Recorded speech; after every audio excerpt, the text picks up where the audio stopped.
One. Hello, everyone, and welcome to the Woman's Cave. And you know what I did today? A professional opening. It feels so weird. I feel like I'm not even in my own skin to be that professional. Oh, wow. I can see a bit of my cleavage line. Okay, there, that works better. Oh my goodness. And then for some reason that immediately makes me think about that earthquake term about like where the fault lines. Never mind. Not important. Moving on completely from this is, hi, I'm Winona. There we go. And we wrote books. We meaning me and then the missing Jade, because she's not here today, which means I get to do this. Okay, there we go. And I probably shouldn't have done that. Or the double pointing of the fingers, like pow pow. Nope. These are all corny things I shouldn't have done. But Jade's not here to stop me, so you're seeing it again. All right, anyway, moving on. Some of the books are, and I thought divorce was bad with other life lessons, and I thought being grown up was easy. If only I were me, a memoir in verse. Foreign Coffee, Widow's Dad, Widow's Web. These are 6 audio books, so you can get those wherever your audio books are found. The rest of our 17 books, which leaves 11 that are out, you can find at www.andithoughladies.com, because I gotta say it like I'm selling cars. Yes, I love that every time. Jane never lets me do that. But you're not here to hear about me. You're here to hear about our wonderful guest. Wonderful guest, would you like to introduce yourself? Hi, thank you. Thank you so much for having me. I'm Amanda Skenandore. I'm a historical fiction author and also a registered nurse. And I have a pet turtle. Her name is Lenore, but she's actually a him turtle, but we didn't realize that when we got her, and we're still calling her a her. Okay, first of all, I love that. I love it all. It's just so wonderful. I wanted to say something and I was like, are you up to date enough with all the terms to speak on this? No, so I'm gonna skip right over it. You're a registered nurse. How on earth do you find time to write? So I work part-time as a registered nurse and then sort of full-time as an author. And the wonderful thing nursing is a flexible profession. So you try different things and often find ways to work part-time when you have a book to write or life to live. Exactly. So your book, can you tell us the title of it first of all? Oh yes, my new book is The Second Life of Muriel West, and it's about a woman, it's set in the 1920s, about a woman whose husband is a silent star. They live in Hollywood. They have, bootlegged champagne parties in the hills with sort of this like glamorous life. And then all of a sudden she's diagnosed with leprosy, a disease for the time there was no cure, and shipped away to Carville, which is the national leprosarium here in the United States, all the way from the turn of the 20th century all the way until the turn of this past century. So for a full 100 years, people with leprosy were quarantined there. And it's her story. Wow. So this is truly about like just trying to make a whole new life. And that has to be such a great adjustment. It certainly was. I think so. Muriel, the character in my story, like I said, I write historical fiction. So she is a fictional character, but I based her and the other characters in the book off of stories that I read, memoirs, letters, things like that, from people who were actually lived there. And many of them for their whole lives, or for much of their lives, as soon as they were diagnosed. And it was a very hard transition for a lot of, for most people, because you have suddenly found out that you have this disease that is very, very misunderstood, right? So I'm sure that the people coming to Carville were very, very afraid. And then there's all the stigma on top of the disease. You don't want to tell anyone. And you're parted from your family, from your loved one, your kids, your parents, your husband, etc. And again, like sometimes for the rest of their entire lives. So it was a huge transition. And that's sort of the whole meat of the book is Muriel, coming to sort of accept this new life and find a way to make meaning in it. Especially coming from the background where she had all the lovely things. I'm sorry. Yeah. Anyway, moving on.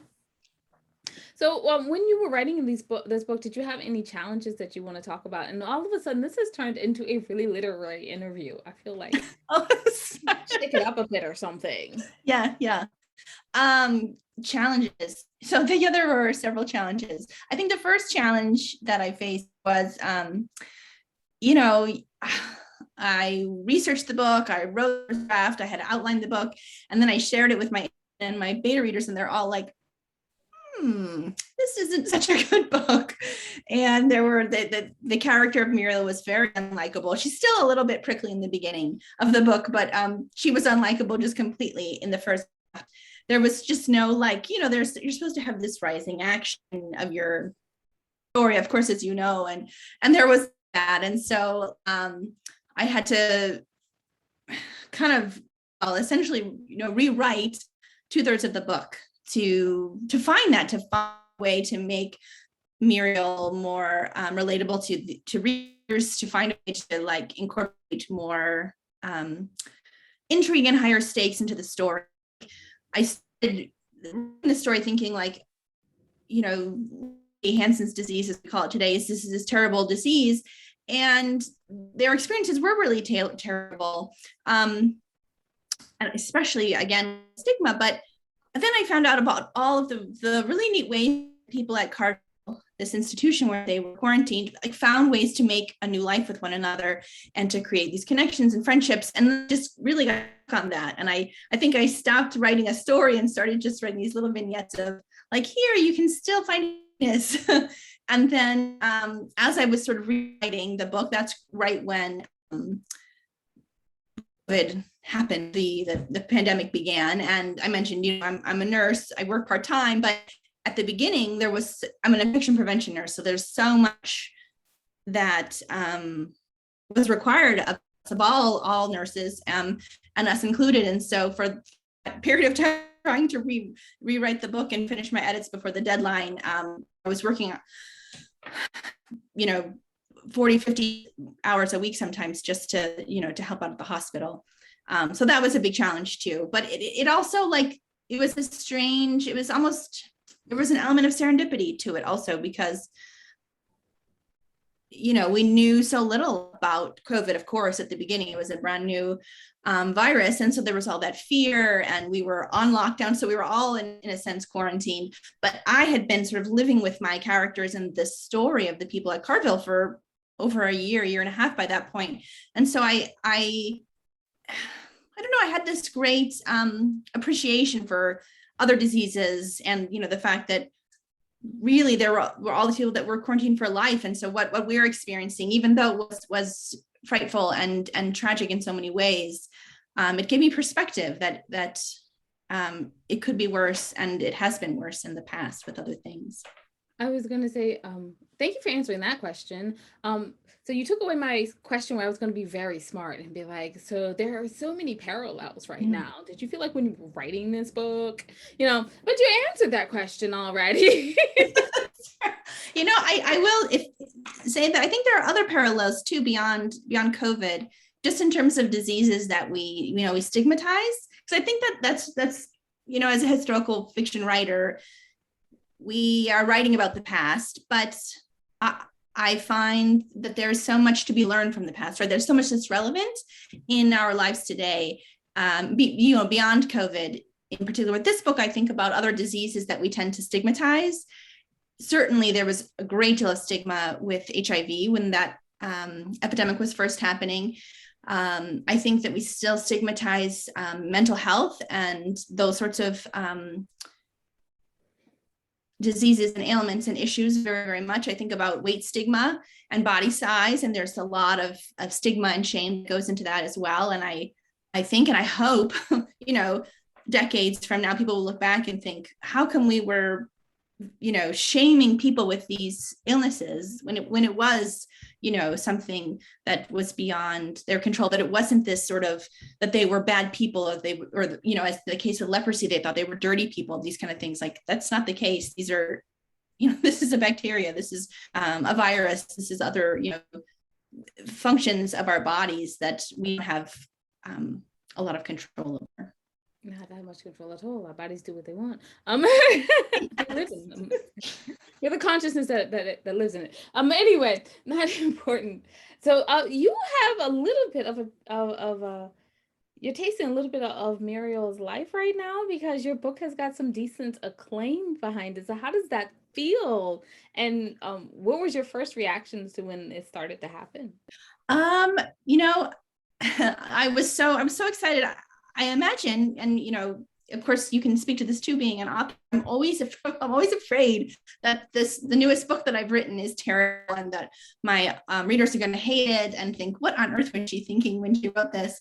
And so I always come into that period of when you stop writing and you're into like the production of the book, thinking, "What are people going to think?" And I was so relieved when my editor liked it. I was so relieved when the rest of the publishing team liked it enough to really put some weight behind it. And then hearing most, especially from readers, that they liked the story, that it meant something to them, especially within this crazy time that we're living, that was such a relief. And I think that's what every writer, when they're writing, they're hoping for. They're hoping for just that like small connection that you can make with readers. But there's such a barrier to reaching readers. You can try, you can do, as much as you can on social media and podcasts and interviews, but there's so many books published every year. So I'm just always so grateful when readers are able to find my books and to see some of the, this little acclaim that's come around with the book. It's been like on cloud nine. I've been so happy. Of course, everyone that is a writer that is listening to this is going to want to know, how did you get your agent and how did you get your publisher? Or how did you feel when you found out you're going to be published?